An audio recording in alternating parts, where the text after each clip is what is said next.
12 good and healthy habits for children in Hindi vertical bar बच्चों के लिए अच्छी व स्वस्थ आदतें।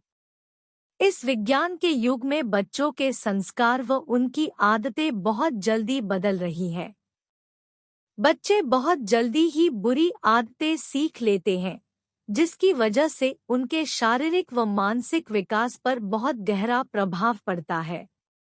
अच्छी व स्वस्थ आदतें न होने के कारण बच्चे में बौद्धिक विकास में कमी आती है।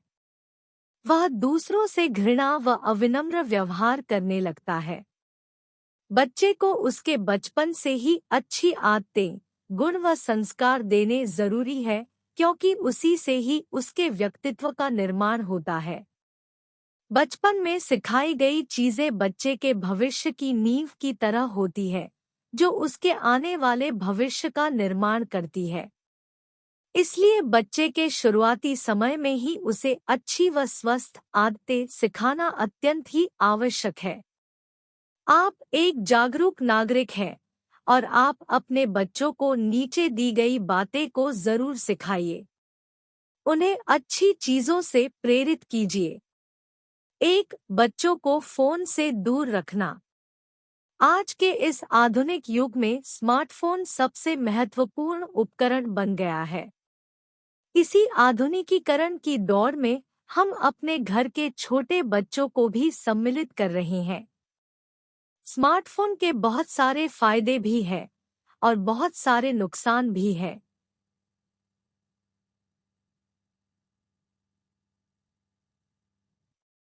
परंतु एक छोटे बालक या बालिका के लिए स्मार्टफोन बहुत नुकसानदायक साबित हो सकता है, क्योंकि नादान बच्चों को सही और गलत का पता नहीं होता। जब कभी भी छोटे बच्चे के हाथ में स्मार्टफोन आ जाता है, तो वह कुछ तुच्छ ऐप को वह देखने लगता है। ऐसी तुच्छ ऐप्स में छोटे छोटे वीडियो होते हैं, जो अपने आप चलते रहते हैं, जिससे बच्चे के मानसिक विकास पर बहुत गहरा प्रभाव पड़ता है। उसके जीवन में वैसी ही तुच्छ चीजें उसे अच्छी लगने लगती है, जिससे उसके मानवीय मूल्यों व दिमागी विकास का ह्रास होता है। बच्चों के द्वारा स्मार्टफोन का उपयोग करने पर होने वाले नुकसान: आंखों में से पानी पड़ना, दिमागी विकास रुक जाना, चिड़चिड़ापन उत्पन्न होना, किसी से बात नहीं करना, फोन ना मिलने पर घृणा करना, अनैतिक गुणों का उत्पन्न होना।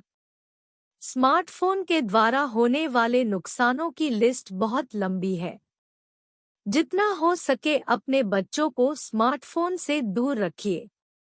अगर अध्ययन हेतु स्मार्टफोन का भी उपयोग करना पड़े तो भी आप स्मार्टफोन का उपयोग ना ही करें।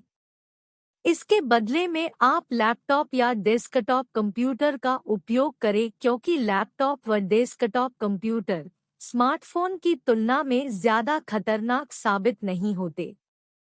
2. शारीरिक खेलकूद के लिए प्रेरित करना। Health is wealth. Health is wealth यानी कि स्वास्थ्य ही धन है।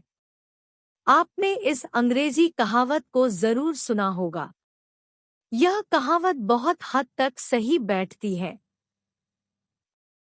अगर हम स्वस्थ हैं तो कुछ भी कर सकते हैं और कमा सकते हैं, परंतु अगर हमारा स्वास्थ्य खराब है तब हम कुछ नहीं कर सकते, चाहे हम कोई भी हो।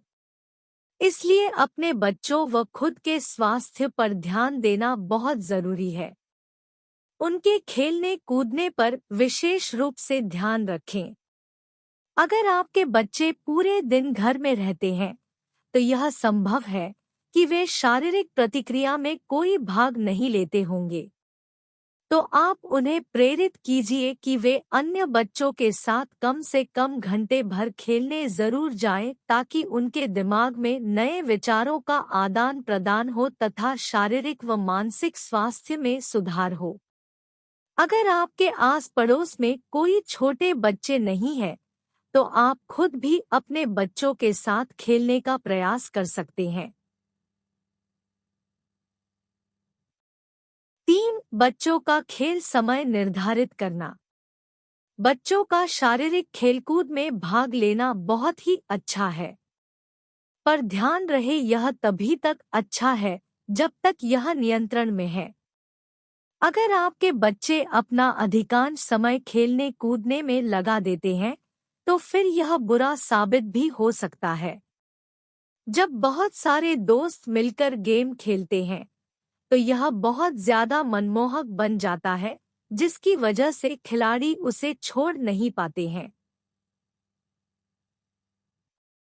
उसी तरह छोटे बच्चे भी अपनी साथियों के साथ मिल कर के जब खेलना प्रारंभ करते हैं, तो वे भूख न लगने तक खेलते ही रहते हैं और उन्हें पता नहीं चलता कि उनका कितना समय इसमें चला गया, क्योंकि यह अब उनके लिए मनमोहक बन गया है। इससे बचने के लिए आप अपने बच्चे के खेलकूद के समय पर नियंत्रण बना सकते हैं। पर अगर उसका यह पैशन या रुचि बन गया है, तो उस समय में आप उसे किसी खेल एकेडमी में भेज सकते हैं और उसे खेल के लिए और अधिक प्रेरित कर सकते हैं, जिससे संभव है कि वह आने वाले समय में बहुत अच्छा खिलाड़ी बन सकता है। 4. ऑनलाइन गेमिंग से दूर रखना।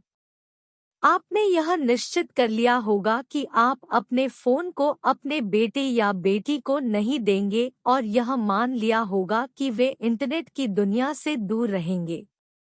परंतु संभवतः जब भी कोई रिश्तेदार या फिर कोई आपका जानकार आपके घर में आता है, तो आपके बच्चे उनके फोन को मांगने लगते हैं। कुछ मामलों में वे उनके फोन को उपयोग भी कर लेते हैं और गेम खेलना शुरू कर देते हैं। या फिर आपके घर का लैपटॉप या डेस्कटॉप कंप्यूटर का प्रयोग ऑनलाइन गेमिंग के लिए कर सकते हैं।